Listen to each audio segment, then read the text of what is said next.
Bismillah. Assalamualaikum warahmatullahi wabarakatuh. Good afternoon, all. Right, so today we are going to learn about narrative text. But that before, saya mau tanya siapa yang nggak hadir hari ini? Alright, I know. So, let's begin. Sebelum kita masuk kepada materi, I would like to ask you something. Di sini siapa yang pernah nonton film horor? Pernah baca buku novel, scientific, atau dongeng? Alright. Kalian pernah nggak ngepikirin bahwa semua objek-objek itu masuk dalam bagian apa sih? Ini termasuk apa sih? So, hari ini kita akan jelasin itu semua.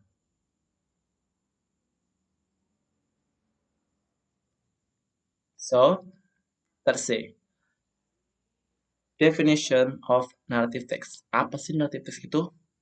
Ya, narrative text is a fictional or imaginary factory created with the aim to amuse the reader, such as romance, fables, horror, fairy, adventure, science fiction, and etc. Seperti yang saya tanyakan sebelumnya, film horor, buku novel, dongeng, atau petualangan sebagainya, di naratif itu semua termasuk dalam kategori narrative text. Karena narrative text itu adalah teks imajinasi atau fiksi yang diciptakan atau dibuat untuk menarik para pembaca. Seperti kita, para pembaca, yang hobinya suka nonton film, ada yang suka spend time reading book, or sebagainya. So, itu tadi seringkas dari definisi atau pengertian dari native text. Sejauh ini paham ya? Baik, kita lanjut. Next, ada the structure. Di sini tahu kan? Nah, dalam sebuah teks pasti tentu ada yang namanya structure atau tata bahasa dalam penulisannya. Nah, di dalam narrative text, di sini ada beberapa structure jika atau kalian ingin membuat sebuah teks naratif. Yang harus kalian perhatikan itu ada orientation, complication, resolution, sorry, and reorientation. Nah, di bagian orientation atau kita sebut sebagai pendahuluan. Nah, biasanya dalam sebuah narrative text itu dikenal sebagai introduction the character. Itu biasanya terletak pada di awal paragraf.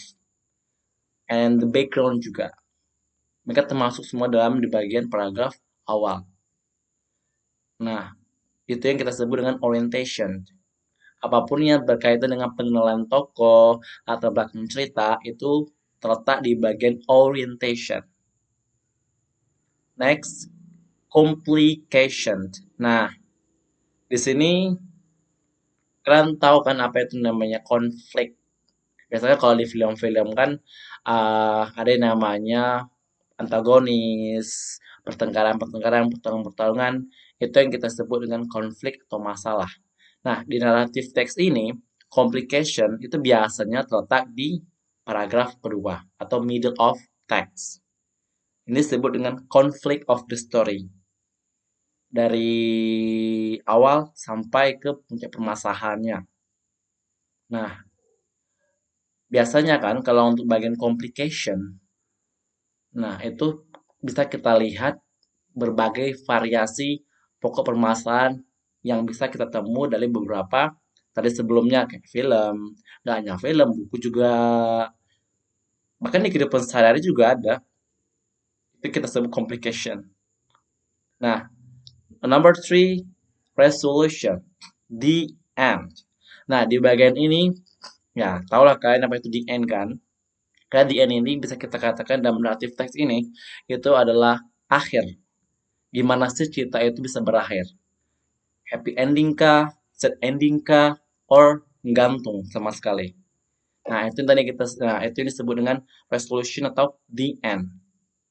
And the last structure is reorientation atau berisi tentang moral message, advice, or mandate from the author.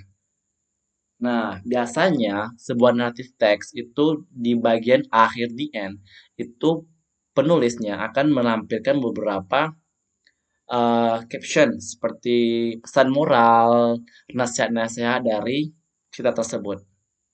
Tapi nggak semuanya yang dimasukin ke dalam narrative text. Intinya, tergantung penulis tersebut. Dia mau memasukkan advice, moral message, atau apapun yang berkaitan dengan orientation. Jadi itu tergantung dari si penulis tersebut. Berarti nggak harus setiap narrative text yang dibuat harus ada orientation. Jadi tergantung masing-masing si penulis. Right? Jadi ada yang sampai di sini paham ya? Apa itu structure of narrative text? Gimana sih sebuah narrative text itu terbentuk mulai dari orientationnya ataupun harus kita sebut pendahuluan, complication, pokok permasalahannya itu seperti apa, resolution, kan setiap masalah pasti ada solusinya ya kan, baik buruk solusi tersebut seperti apa itu tergantung dari situasi dan bagaimana cara mengatasi dan juga reorientation, pesan moral apa yang mau disampaikan atau nggak mau uh, menyampaikan sama sekali atau nggak perlu ditulis pesannya biar si pembacanya menebak ini cerita dari naratif tersebut menggambarkan tentang apa. So let's see the example. Nah, di sini saya menampilkan sebuah contoh cerita pendek True Friends. Nah, bisa kita lihat ya. Once upon a time, there was two close friends who were walking through the forest together. Nah, di awal kalimat itu sudah bisa kita sebut sebagai orientation karena di situ menggambarkan tentang pengenalan karakter dua sahabat yang sedang berjalan di sebuah hutan. They know the anything dangerous can happen time in forest. So they promise each other that they will always be together in any case of danger. Nah, jalan di hutan, dan itu juga mereka bisa tahu dan menebak bahwa ya namanya hutan kan, apapun bisa terjadi. Jadi mereka tuh kayak berjanji untuk keep together, selalu bersama dalam situasi apapun. Nah, kita lihat bagian second paragraph or middle of text. Suddenly, they saw a large bear getting close toward them. Nah, tadi kan mereka jalan-jalan. Lalu itu mereka tiba-tiba melihat beruang yang besar datang menghampiri dekat mereka. Nah, itu biasa itu uh, bisa kita anggap sebagai awal dari complication. Beruang besar, siapa sih yang nggak takut sama beruang besar? Apalagi di hutan, ya kan? One of them climbed a nearby tree once, but unfortunately the other one did not know how to climb up the tree. Nah, salah satu dari mereka tuh manjat pohon, tapi sayangnya satunya lagi nggak bisa. So being led by his common sense, he lay down on the ground, breathless, and pretend to be a dead man. Nah, karena dia nggak bisa manjat, jadi dia menetap di situ dan pura-pura menetap, tapi situasinya nggak diri. Dia membaringkan tubuhnya, lalu pura-pura tidak bernapas seperti orang yang mati. Right. The bear came near the one who's lying on the ground. Ini udah masuk ke dalam klimaksnya nih.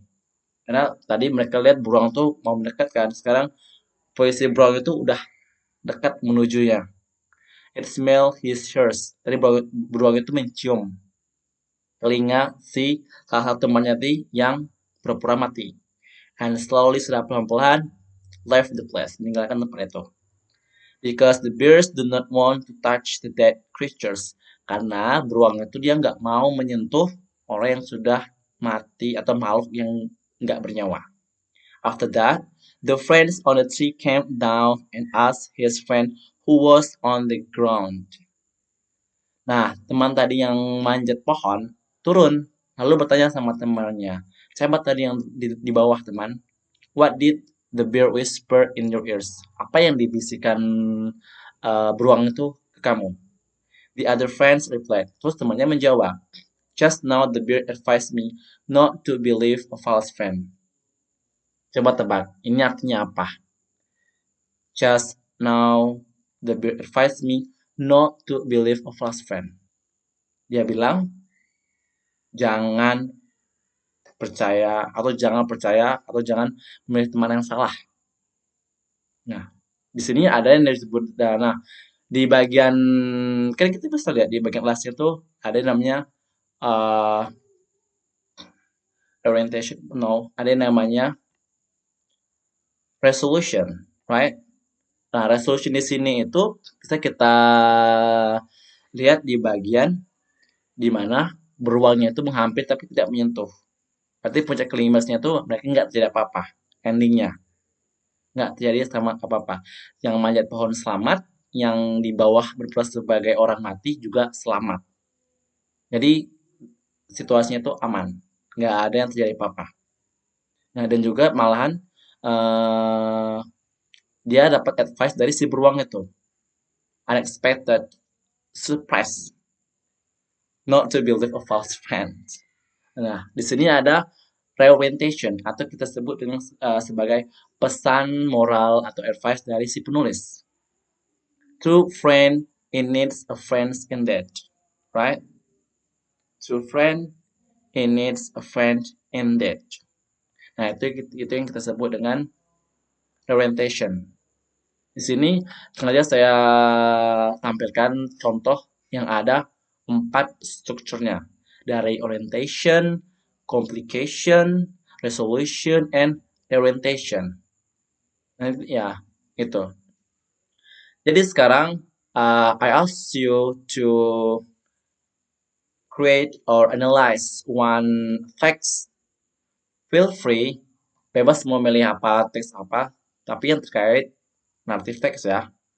Nah, mau dia ada orientation or no, up to you. I'll give your 10 or 15 minutes. Is it worth it? Okay? Alright. I give you 15 minutes to analyze the text.